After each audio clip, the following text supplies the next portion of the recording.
नमस्कार संदीप जी, बहुत बहुत स्वागत है आपका।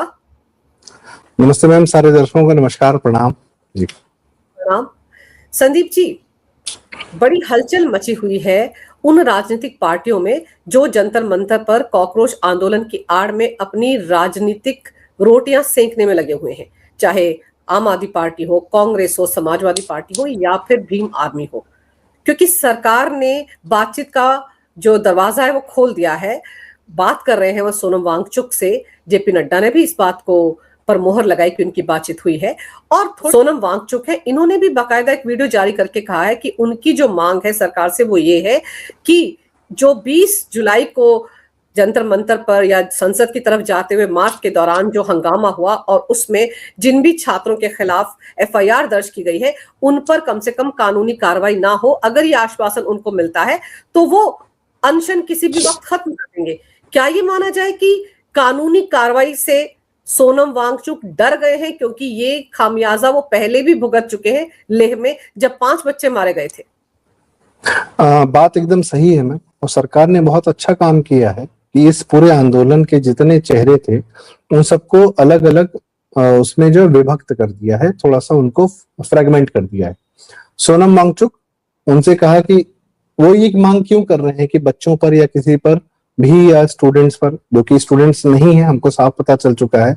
कल पत्थरबाजी कर रहे थे या तलवारबाजी कर रहे थे, ये स्टूडेंट्स तो नहीं है। तो लेकिन इन पर कोई केस ना हो। यदि इन पर कोई केस होगा तो पता चलेगा ना कि आए क्यों, किसके माध्यम से आए। वो भी एक फिर कड़ी से कड़ी जोड़ी जाएगी, वो पहुंचेगी सोनम वांगचुक पर।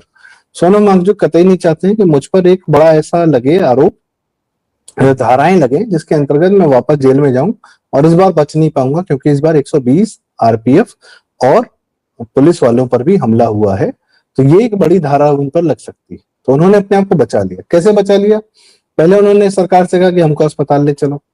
उसके बाद सरकारी अस्पताल मत ले चलो, प्राइवेट अस्पताल ले चलो। वो भी कहाँ ले चलो? मेदांता ले चलो। तो सोनम वांगचुक इस समय पूर्णतः आइसोलेटेड है।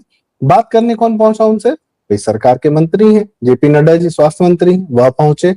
उन्होंने बकायदा प्रेस कॉन्फ्रेंस करके बताया कि ये इनकी मांगे हैं। उसमें जो सबसे बड़ी मांग थी कि धर्मेंद्र प्रधान का इस्तीफा हो, वो नॉन नेगोशिएबल है। वो नेगोशिएबल से भी हटके उस पर आ गया कि सरकार विचार कर ले कि इनका इस्तीफा करा दीजिए। ठीक है, ये तो सारे ही आंदोलन की गुब्बारे की हवा निकाल देता है ये बात। जैसे एक लोकपाल के नाम पर अन्ना और केजरीवाल आए थे। लोकपाल का क्या हुआ भगवान मालिक है, वो लेकिन लोकपाल के नाम पर ही आए थे। लेकिन कभी किसी ने, अन्ना ने या केजरीवाल ने नहीं कहा कि हम लोकपाल नहीं बनाएंगे। लेकिन आज यहाँ पर क्या हो रहा है? धर्मेंद्र प्रधान का इस्तीफा करना है करिए, नहीं करना है मत करिए। वो सरकार का ही विशेषाधिकार है। और सरकार किसने चुनी है? भारत की जनता ने चुनी है, और दिल्ली की जनता ने, हम सबने मिलके चुनी वो सरकार। हमने अपना अधिकार प्रधानमंत्री को दिया हुआ है कि भाई आपकी इच्छा है कि आप किसको, आपको अधिकार है, आप किसको मंत्री बनाते हैं, किस विभाग का बनाते हैं, क्या नीतियां लेते हैं, आपका अधिकार है। ये लोकतांत्रिक प्रक्रिया है। तो सोनम वांगचुक अराजकता से लोकतंत्र और डेमोक्रेसी के तरफ आ रहे हैं। ये उनको अकल आ गई है। क्यों? क्योंकि अपने शरीर पर बात आ गई है। जिस दिन केजरीवाल आके उनसे मिला, उनको पता चल गया कि अब तो ये लोग मेरी ही लाश पर अपनी राजनीति करेंगे। केजरीवाल की रैलियों में लोगों ने आत्महत्याएं कर ली। पता नहीं कितनी लाशों पर चढ़ के केजरीवाल ऊपर पहुंचा। दिल्ली का दंगा हुआ 2020 में, 54 लोग मरे। आईबी के अंकित शर्मा जी की हत्या हुई। ताहिर हुसैन, उसी का पार्षद, आज अभी कुछ दिन पहले जो है घोषित अपराधी साबित हो गया कि हाँ, दंगों में उसका हाथ था। तो कहने का मतलब है कि केजरीवाल क्या की मंशा क्या है, वो कितना बड़ा असुर है।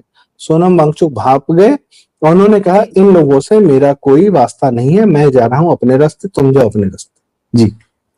लेकिन अगर वो ये शर्त रख रहे हैं कि इनके ऊपर केस ना चले, तो ये सारे तो दंगाई है। ये तो संसद को आग लगाने के लिए निकले थे ना। चलो, संसद मार्च क्या था। और सही कह रहे हैं आप कि छात्रों के हाथों में लाठी डंडे या पत्थर नहीं थे, वो दंगाई थे। जो इन सब पार्टियों के जो इसमें अपनी राजनीति ढूंढ रहे हैं, उन सबका क्या डर था? तो अब तो ऐसा लग रहा है कि दंगाइयों को बचाने में आ गए हैं। और अगर ये दंगाइयों को बचा रहे हैं तो सरकार इस शर्त को तो कतई मंजूर कर ही नहीं सकती ना संदीप जी, क्योंकि इन्होंने तो दिल्ली पुलिस पर अटैक किया, आरएएफ पर अटैक किया है। और कल बुधवार देर रात इन्होंने फिर से जंतर मंतर पर, टॉलस्टॉय रोड पर सुरक्षा कर्मियों को टारगेट किया है। तो ये तो बाजी नहीं आ रहे हैं। तो सरकार इस शर्त को कैसे मान सकती है? मैम देखिए, सरकार जो जनता ने चुनी है, उसको जो मैंडेट दिया है, उसको सर्वोपरि जो उसकी प्रायोरिटी है वो है शांति व्यवस्था भंग नहीं होनी चाहिए, सुरक्षा व्यवस्था भंग नहीं होनी चाहिए।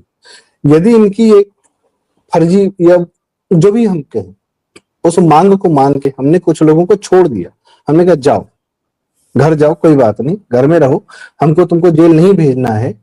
सरकार कानून के माध्यम से और सरकार नेगोशिएशन के माध्यम से, दोनों माध्यम से शांति व्यवस्था कायम करती है। भाई हर शांति व्यवस्था या हर चीज जो है न्यायपालिका के माध्यम से नहीं होती। योगी जी ने जो उत्तर प्रदेश में शांति व्यवस्था कायम की है, क्या वो सारी शांति व्यवस्था न्यायपालिका के माध्यम से है? नहीं। सरकार के अपने टूल्स हैं, नगर पालिकाएं हैं और बुलडोजर व्यवस्था है और सब कुछ है। उन्होंने कानून का पूरी तरह पालन किया और उन्होंने कहा कि हम जो न्यायपालिका से इतर भी शांति व्यवस्था स्थापित कर सकते हैं। और best law and order model कहाँ पर है, हमको आपको कहने की बात ही नहीं है। तो दिल्ली में भी यदि अमित शाह जी या प्रधानमंत्री जी ये कहते हैं कि चलो दो चार लोग जाते हैं, घर जाएं, कोई बात नहीं यार। क्या जब केपीएस गिल साहब ने जब खालिस्तानी आंदोलन को, आंदोलन क्या था, वो तो आतंकवाद था, उसको जब कुचला, तो क्या उस समय के खालिस्तानी जिंदा नहीं है आज के समय में? क्या वो पंजाब की राजनीति में नहीं है? बिल्कुल है। ठीक है, घर गए, अपना आराम से पड़े रहे। जनता के लिए शांति व्यवस्था ज्यादा इंपॉर्टेंट है, उसके लिए नेगोशिएशन करना पड़ता है, उसके लिए थोड़ा कॉम्प्रोमाइज करना पड़ता है। It's okay, fine, not a problem. हाँ, जो एक्चुअल दंगाई थे उनको देर सवेर पकड़ ही लेगी। भाई उमर खालिद और शर्जील इमाम ही तो जेल में है। बाकी दिल्ली दंगों में कौन था, कहाँ गया, कैसे गया, बस दिल्ली में पिछले 5 साल से शांति है, ये ज्यादा इंपॉर्टेंट। और उस शांति की कीमत ये है कि केजरीवाल दिल्ली से बाहर है। अच्छा, इस आंदोलन का समर्थन कौन कर रहा है, दीपके का और सबका? वही बात, केजरीवाल। क्या वो सांसद है? क्या वो विधायक है? केजरीवाल को तो कभी 2-3 बार चुनाव लड़ा, 2014 से 19 और 2024 का, एक सांसद की सीट दिल्ली की जनता ने नहीं दी। तो भाई आपका अधिकार क्या है? आप अभी विधायक में नहीं, गली गली घूम रहे हैं, कभी किसी राज्यसभा के घर में, कभी किसी कहीं पे, तो आपको अधिकार नहीं है जी। लेकिन जब ये खबर आई कि सरकार ने वांगचुक से बात की, वांगचुक ने कह दिया कि भाई मैं तो मान सकता हूं अगर आप केस नहीं करते हैं इन दंगाइयों पर, जिन्होंने पुलिस पर अटैक किया या जिन्होंने आरएएफ के जवानों को टारगेट किया, उनकी लिंचिंग करने की कोशिश की, पत्रकारों को टारगेट किया, महिला पत्रकार जो रिपोर्टिंग करने के लिए वहां पहुंची हुई थी उनके साथ बदसलूकी की, इन दंगाइयों को माफ कर दीजिए, मैं अनशन वापस कर लूंगा। अब सोचिए जैसी खबर है उसके बाद क्या हुआ, मेदांता अस्पताल के बाहर तो संजय सिंह और कई पार्टियों के 15 शायद सांसद वहां डेरा डालकर बैठ गए, क्योंकि अब ये चाह रहे हैं कि किसी ना किसी तरीके से सोनम वांगचुक से मुलाकात करें ताकि उसे मनाएं कि भाई तुम अनशन वापस मत लो। तो तुमने ही क्यों बुलाया था सोनम वांगचुक को चेहरा बनाने के लिए? अभिजीत दिपके जिस दिन भारत आया, उसको पुलिस ने परमिशन दे दी कि जाओ बेटा जंतर मंतर पे अपना कर लो प्रोटेस्ट। तुमको जनता नहीं मिली, तुमको चेहरा नहीं मिला। अरविंद केजरीवाल सिसोदिया स्वयं बैठ नहीं सकते थे। लिकर स्कैम और शिक्षा स्कैम और पता नहीं कितने प्रकार के स्कैम में डूबे हुए हैं। आम आदमी पार्टी का ये काजल लगाया हुआ संजय सिंह, इसकी तो कहानी सबको पता है। हमारी यूपी में सुल्तानपुर में ये सिनेमा हॉल के बाहर क्या करता था। ठीक है, कोई क्रेडिबल चेहरा नहीं था। एक इन्होंने चेहरा बनाया था, वो चेहरा था सोनम वांगचुक। पूरे भारत में ढूंढे, उनका एक चेहरा मिला, Sonam Wangchuk. Magsaysay award winner है, ठीक है भाई, क्या किया है, साइंटिस्ट है और पेटेंट है, ये है वो है। अभी सोशल मीडिया पे 3 दिन से पता चल रहा है कि ना साइंटिस्ट है, ना पेटेंट है, ना इसके पढ़ाए हुए स्टूडेंट कहीं पर है, ना इसके पढ़ाए हुए स्टूडेंट कहीं पर है। तो इसने क्या किया कि ठीक है, लेकिन ये सब के सब विदेशों से चंदा पाए हुए, एनजीओ में फंड पाए हुए, ये सब सारे वही हैं। हाँ, एक मैंडेट था आग लगाना, पर ये लोग अपनी अपनी जीवन की कीमत पर आग नहीं लगाते। इनको कोई कमिटमेंट नहीं है। कमिटमेंट किसका था? जिसने 1990 में सीने पर गोली खाई और अयोध्या जी में कार सेवा करने के लिए गोली खाई, मर गए। कितने लोग मर गए, कहाँ गए पता नहीं। फिर उसके बाद अगले साल भी आए। कमिटमेंट वो होता है कि आंदोलन जो भी करना हो, वो भी। मैं 2012 की बात बताऊं, मैं एमबीबीएस छात्रों के साथ में वाटर कैनन चला इन्होंने, मनमोहन सिंह ने और शीला दीक्षित की सरकार ने।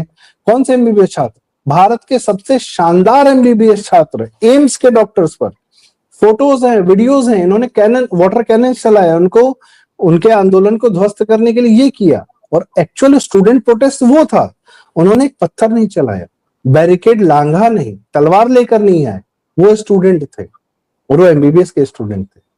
आज क्या हो रहा है, आज हम देख रहे हैं जो 2020 में दंगा कर रहा था, शाहीन बाग में दंगा कर रहा था, वही जो है पटका बांध के आ रहा है, वही स्टूडेंट का बैग बांध के आ रहा है।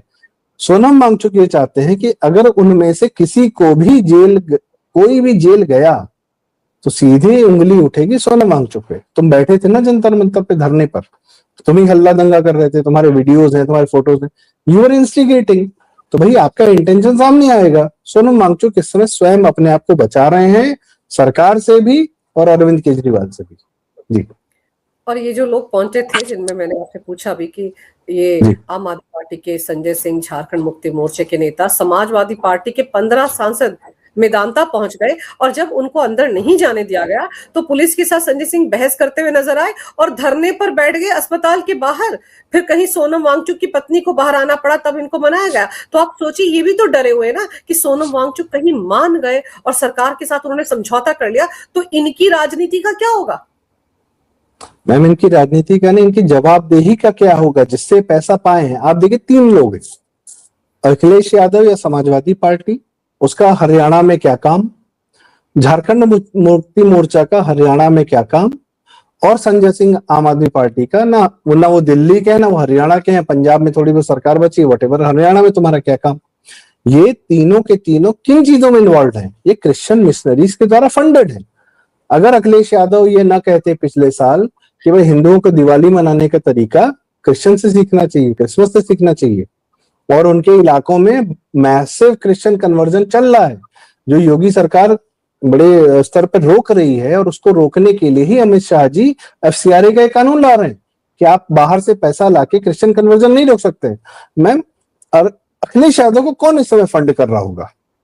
उनकी जो हाई लाइफ है, जो वो एकदम बेहतरीन जीवन जीते हैं, वो लंदन जाते हैं, वो उनकी पत्नी आज क्या कर रही थी? मदर टेरेसा बन के बैठी हुई थी, नर्स बन रही थी, पानी या दवा या जो भी वो कर रही हो। और प्रयागराज में उनके साथ क्या हुआ था डिम्पल जी के साथ, वो तो वीडियोज हैं, समाजवादी पार्टी के लड़के ही क्या कर रहे थे। फिर एक मौलानाओं ने पता नहीं क्या क्या बोल दिया उनको, मैं तो आपके चैनल पर वो शब्द भी नहीं इस्तेमाल करना चाहूंगा। मदर टेरेसा चली गई, इनको छोड़ गई, क्यों भाई? जहां से फंडिंग आएगी आपको वैसा होना पड़ेगा। तेजस्वी यादव अखिलेश यादव के रिश्तेदार, तेजस्वी यादव कहाँ है? यदि अखिलेश यादव आए हैं तो तेजस्वी यादव, लालू यादव का परिवार कहाँ है? वो तो हम लोग साफ देख रहे हैं, वो लोग क्रिश्चियन कन्वर्टेड हो गए हैं। तो अखिलेश यादव की सांसें चल रही हैं, वो क्रिश्चियन मिशनरीज के फंड से चल रही हैं, तो उनको ये करना पड़ेगा। इसीलिए वो सोनम वांगचुक के पास पहुंचे हैं कि भैया हमको जहां से फंड आ रहा है, तुम कहे लिए ये कह रहे हो कि धर्मेंद्र प्रधान का इस्तीफा नहीं चाहिए। मैं बताऊं धर्मेंद्र प्रधान का इस्तीफा क्यों चाहिए? पूरी मीडिया, सब कुछ, सब लोग, हर आदमी को अपनी बात कहने का अधिकार है, लड़ने का, पत्थर फेंकने का, तलवार चलाने का, सबका अधिकार है। धर्मेंद्र प्रधान को यह अधिकार नहीं है कि वो ये कह सके कि भाई साहब ऐसे लीक हुआ था, ऐसे ये बात हुई थी, हमने इसका समाधान ऐसे किया, हमने ये किया, सीधे इस्तीफा दे दो भाई। 40 दिन बाद वापस वही नीट हुआ बिना लीकेज के। आप इसकी सफलता को नहीं देखते हैं, लेकिन धर्मेंद्र प्रधान को अपनी बात कहने का अधिकार नहीं है। जैसे जॉर्ज फर्नांडिस को कहने का अधिकार नहीं था कि कॉफिन घोटाला नहीं हुआ है। तुम पत्थर चलाओ, तुम भाला मारो, तुम आरपीएफ के जवानों को मारो, तुम महिलाओं को, पुलिस महिला, अरे पत्रकार के साथ क्या किया है? वो विशुद्ध, मैं बताऊं, जो इजिप्ट और जो मिडिल ईस्ट और सीरिया में एक महिला ये सड़क पर पा जाते हैं तो 100-200 घेर लेते हैं, तहर्रुस खेलते हैं। मैं दर्शकों से कहूंगा तहर्रुस शब्द का आप अर्थ जो है गूगल पर ढूंढिए। उस महिला के साथ, न्यूज़ 18 की पत्रकार के साथ इन्होंने वो किया, महिला पत्रकार के साथ, और पूरी मीडिया उस पर खामोश है। पूरी दिल्ली मीडिया उस पर खामोश है। दिल्ली मीडिया को कौन फंड करता है भाई? वही फंड करता है जो केजरीवाल को फंड करता है, क्योंकि केजरीवाल दिल्ली मीडिया की पैदाइश है। 1.5-2 महीना केजरीवाल पर फोकस करके दिल्ली मीडिया ने हमारे सर पे एक जहर छोड़ दिया। आज पंजाब में जो घटनाएं, पंजाब में मारा है भी उसने किसानों को, सबको, और आज से नहीं पीट रहा है, पिछले 5 साल से पीट रहा है। पंजाब में क्या फार्मेसी घोटाला पे नहीं आया अभी 3 दिन पहले? 2 दिन पहले कि फार्मेसी बी फार्मा के बच्चों से पैसे लिए जा रहे हैं। अच्छा, बी फार्मा के बच्चों से क्यों लिए जा रहे हैं? ड्रग्स पे इसका कब्जा है। ये चाहता है कि दुकानों से ड्रग्स बिके। इसका जो ड्रग का नेटवर्क है वो आपकी मेडिकल शॉप से बिके। ऐसे लोगों से कोई बात पूछता नहीं है और इसको पूरा अधिकार है कि हाँ भैया सड़क पे आ जाओ, दिल्ली में दंगा कर दो, ये कर दो, वो कर दो। केजरीवाल ने इनके स्टेटमेंट देखो कि जिसका जो मन है कर लो, चैलेंज कर रहे थे पीएम मोदी को, करवा लो जितने केस करवाने हैं, तुम केस से डरना नहीं, मैं बड़े से बड़े वकील लेकर आऊंगा, तुम्हें बचा कर ले आऊंगा। इतना कॉन्फिडेंस संदीप जी तभी आता है जब बेतहाशा पैसा होता है, क्योंकि इस देश में बड़े बड़े वकील पैसों से ही आते हैं।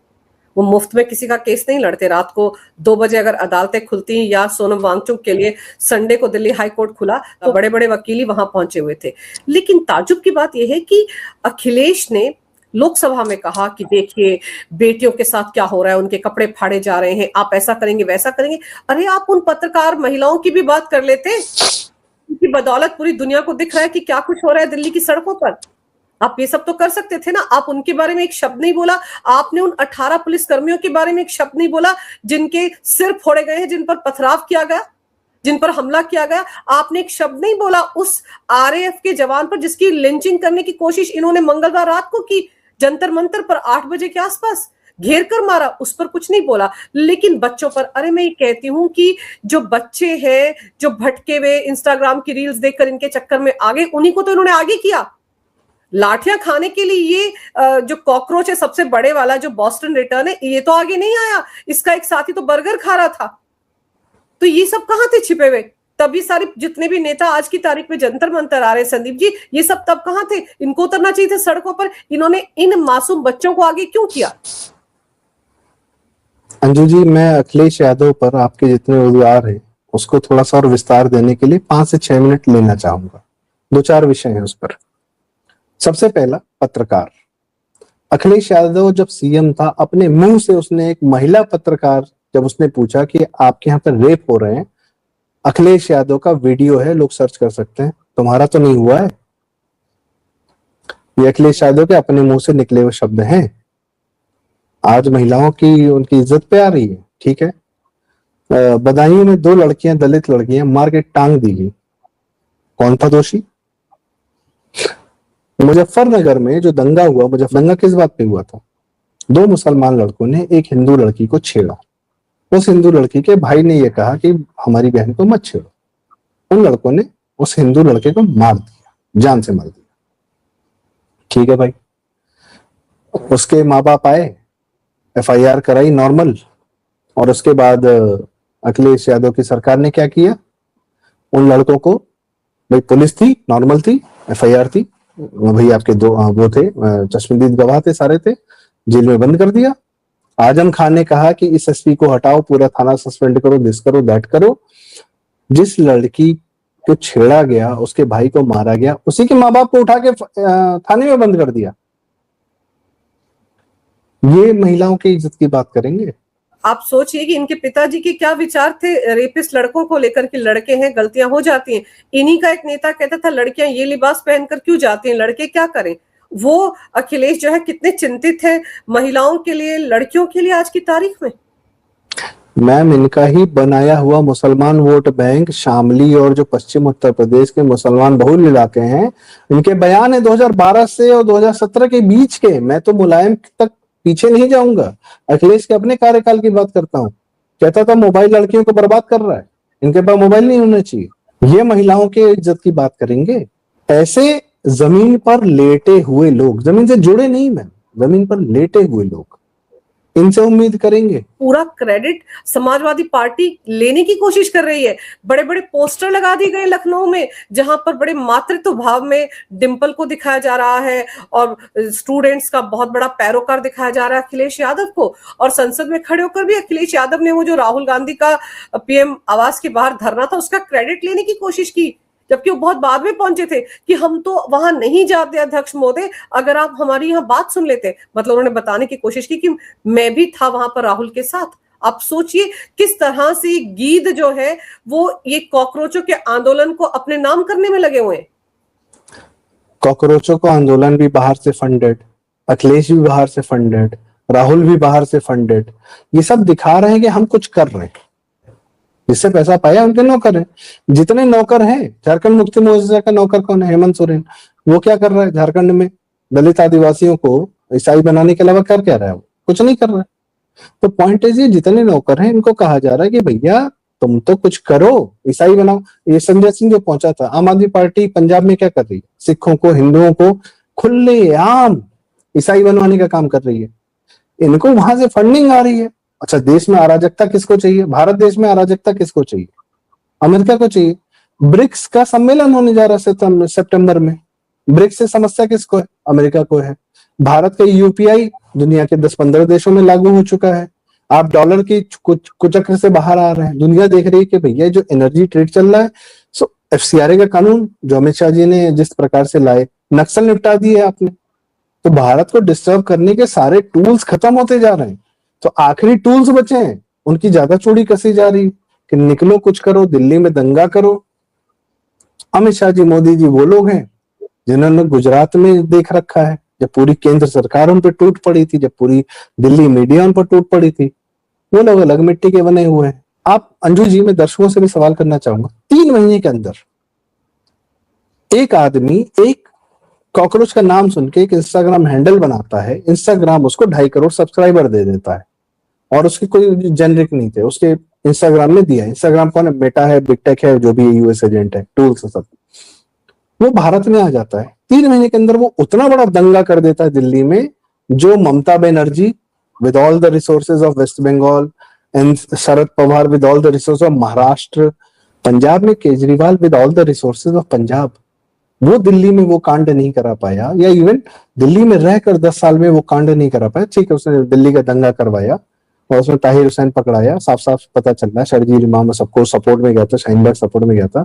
जो इस लड़के ने पिछले 3 महीने में कर दिया, अभिजीत दीपके, विजेता दहिया और ये सौरभ दास, और ये लोग आज पहली बार मिले हैं दिल्ली में आके। इनका कोई आपस में पिछला दोस्ती का, यारी का, और सोनम वांगचुक से मुझे लगता है कि पहली बार मुलाकात हुई होगी। ये जानते भी नहीं है सोनम वांगचुक को। ये कौन लोग हैं जो अचानक से एक साथ सारे आ गए? संदीप जी, एक चीज और है, सोनम वांगचुक कहीं सरकार के साथ कोई समझौता ना कर ले, इससे अभिजीत दीपके भी डर गया है, क्योंकि उसने एक स्टेटमेंट दिया है कि सोनम वांगचुक चाहे तो अपना अनशन खत्म कर सकते हैं, लेकिन हम जंतर मंतर पर बैठे रहेंगे अलग से, और सारी समस्याओं के लिए भी सरकार पर दबाव डालेंगे। यानी कि ये जंतर मंतर से हटने का इनका कोई इरादा नहीं, जंतर मंतर पर जनता दरबार खोलने के चक्कर में है। ये बात बिल्कुल सही है। अब वो सोनम वांगचुक अपने फायदे के लिए लेके आए थे, अब उनका फायदे के लिए काम नहीं आ रहा है तो उसको साइड कर दिया। जैसे अरविंद केजरीवाल ने अन्ना हजारे को साइड कर दिया, योगेंद्र यादव को साइड कर दिया, प्रशांत भूषण को साइड कर दिया, सबको तो भगा दिया ना अरविंद केजरीवाल ने। तो ये तो चेला उसी का है। 12 साल बाद सेम स्क्रिप्ट रिपीट की जा रही है। विजेता दहिया कौन है? वो पुराना योगेंद्र यादव है, वो हट गया साइड से। और अभी तो अभिजीत दीपके को और ये आपके दास जो है बंदा, सौरभ दास, इसको, इन लोग को अपनी जान बचानी है। तो ये दीपके, ये जो अजगर है अरविंद केजरीवाल, ये उसके चंगल में फंसा हुआ है, ये किसी दिन उसी को निकल जाएगा। अभिजीत दीपके अरविंद केजरीवाल के लिए क्या है? एक टूल है।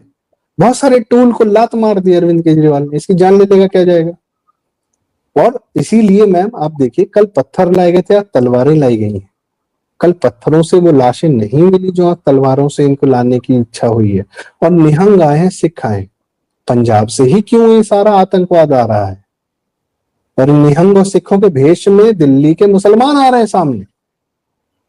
इन्होंने 1984 में वो कांड कर रखा है।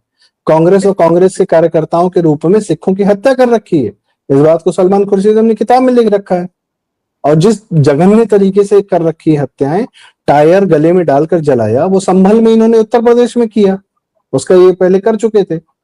और इतना भीषण हत्याकांड यही लोग कर सकते हैं। असली कौन है?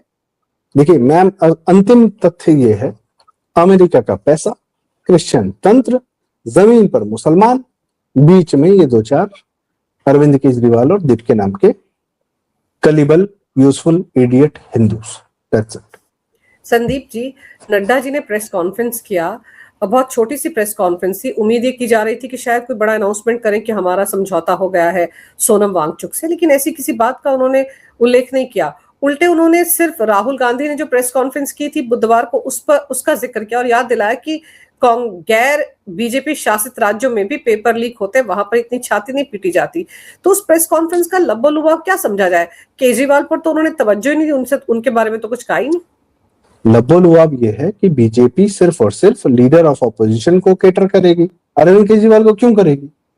वो तो साइडलाइन है ऑलरेडी, वो तो उसको तो जनता ने साइडलाइन कर रखा है, ना वो विधानसभा का अध्यक्ष है, ना वो विधायक है, ना सांसद है, तो उसकी किसी बात का क्या मतलब? और उसके चेले चपाटे जो आए इनकी बात किसी बात का क्या मतलब? एलओपी ने कहा कि संसद में चर्चा करो, तो होना चाहिए, यही लोकतांत्रिक प्रक्रिया है। देश की जो जनता है जो वोटिंग करने जाती है 5 साल में एक बार, उसने यही कहा है कि संसद को अधिकार है सब कुछ करने का, हम अपना जीवन जिएंगे, हम अपना नॉर्मल जीवन जिएंगे, हमारी सुरक्षा व्यवस्था करिए, कानून फैसले आप संसद में बैठ के चर्चा करिए, that's it, that's how it should be. तो Arvind Kejriwal has no locus standi. Rahul Gandhi ने उसको भी लात मार दी, कहा कि तू कौन है भाई?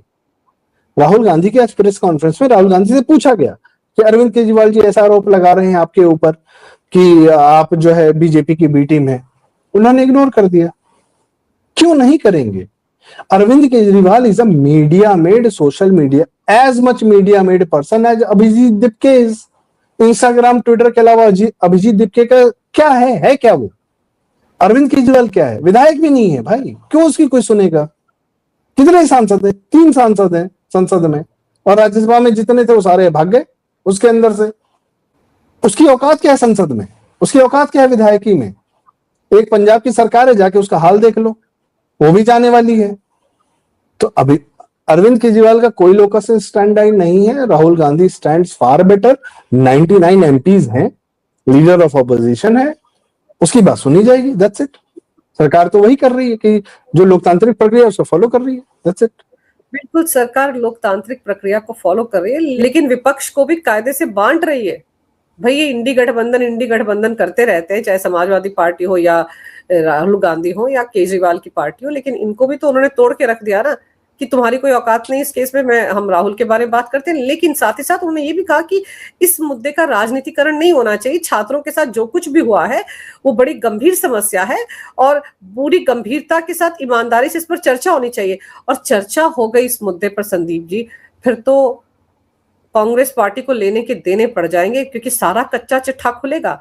गहलोत सरकार के कामकाज के दौरान राजस्थान में कितने पर्चे लीक हुए, कभी किसी ने ध्यान दिया? अब तो पुरानी सारी इतिहास खुलेगा। Ma'am, Rahul Gandhi leader of opposition है और प्रियंका गांधी का स्वयं के वक्तव्य हैं कि गहलोत जी सारे पेपर लीक रोक नहीं सकते हैं, वो वीडियो चलेगा। राहुल गांधी का वैसा ही वक्तव्य था कि सारे आतंकवादी घटनाएं रोकी नहीं जा सकती हैं। जेपी नड्डा जी ने अपने प्रेस कॉन्फ्रेंस की शुरुआत में कहा कि हम ये कहना नहीं चाहते, लेकिन चलो कह देते हैं कि कांग्रेस सरकार में यहाँ लीक हुआ, यहाँ लीक हुआ, यहाँ लीक हुआ। मैक्सिमम जो पेपर्स होते हैं जिनका पेपर लीक हुआ है वो राज्य सरकारें कराती हैं। किसकी राज्य सरकार थी? तृणमूल का भी नाम लिया, सबका नाम लिया, दिल्ली का भी नाम लिया, पंजाब में तो परसों अभी हम लोग बात ही कर रहे थे कि फार्मेसी वाला लीक हुआ है।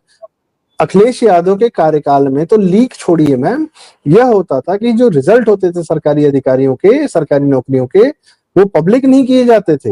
वो सिर्फ उस आदमी को जाता एसएमएस जाता था जिसका सिलेक्शन हो गया, ताकि बाकी छात्रों को पता न चले, वो हाईकोर्ट न चले जाए। इस हद तक अखिलेश यादव ने किया है नकल। और ये पेपर लीक, ये तो इनका घर का खाना, इनका घर चलता था इसी चीज से। कमिंग बैक टू दिस, कि जब संसद में चर्चा होगी तो ये तो आधिकारिक होगी और उस पर पूरा इतिहास होगा। और सत्य जो है इतिहास से ही निकलता है, सत्य कड़ियों में निकलता है। ये बात थी, ये बात थी, ये बात थी, ये बात थी। 1-2-4 मिनट की रील्स, 1 मिनट की रील्स, या जो एक नैरेटिव होता है 3 महीने का अभिजीत दिपके द्वारा बनाया, एक इंस्टाग्राम हैंडल, एक ट्विटर हैंडल से सत्य नहीं सामने आता, वो सिर्फ झूठ आता है। और उस झूठ को काटने के लिए संसद में चर्चा होगी, हम सुनेंगे। संसद में चर्चाओं में तो सब कुछ का पर्दाफाश हो चुका है और राहुल गांधी ने मौका दिया है। राहुल गांधी पहली बार लोकतांत्रिक प्रक्रिया का पार्ट बन रहे हैं। Good for nation, good for public. LOP है, he should be doing it, और सरकार उनको मौका दे रही है। जी बिल्कुल सही कह रहे हैं आप। बेसिकली संसद में चर्चा होगी पेपर लीक पर, इसमें बुरी तरह से कांग्रेस और विपक्ष फंस गया है। अब इनके पूरे जब कच्चे चिट्ठे खुलेंगे तो वैसे ही छाती पीटते रोते फिरेंगे पूरी की पूरी लिस्ट तैयार है कि कहाँ-कहाँ, कब-कब पेपर लीक हुए हैं, वो सारा कुछ सोशल मीडिया पर चल रहा है। लेकिन फिलहाल तो इन लोगों को डर इस बात का लग रहा है कि कहीं सोनम वांगचुक मान ना जाए। सोनम वांगचुक मान गए तो फिर तो धरना अपने आप खत्म हो गया जंतर मंतर पर। तो फिर ये राजनीति कैसे करेंगे? इसीलिए बौखलाए घूम रहे हैं और इसीलिए चक्कर काट रहे हैं मेदांता के। लेकिन बार देर रात भी सबसे अहम बात यह है कि जंतर मंतर पर, टॉलस्टॉय मार्ग पर, सीपी पर हंगामा हुआ है। एक एसीपी को पर हमला किया गया है इन्हीं कॉकरोचों द्वारा, कुछ पुलिसकर्मी जख्मी हुए हैं। इन बातों से पता चलता है कि ये छात्रों का आंदोलन कतई नहीं है और लास्ट मिनट इनकी कोशिश है कि किसी ना किसी तरीके से दंगा हो जाए दिल्ली में। लेकिन 20 बटालियन सीआरपीएफ की यहाँ पहुंची हुई है, हालात को संभालने में लगी हुई है। आपने समय निकाला संदीप जी, बहुत विस्तार से इस विषय पर बहुत अहम जानकारी मेरे दर्शकों को दी। आपका बहुत बहुत धन्यवाद। नमस्कार, भारत माता की जय, वंदे मातरम, जय हिंद। नमस्ते मैम, आपके प्लेटफॉर्म पर आने का सौभाग्य। नमस्कार, भारत माता की जय, जय हिंद, वंदे मातरम। वंदे मातरम।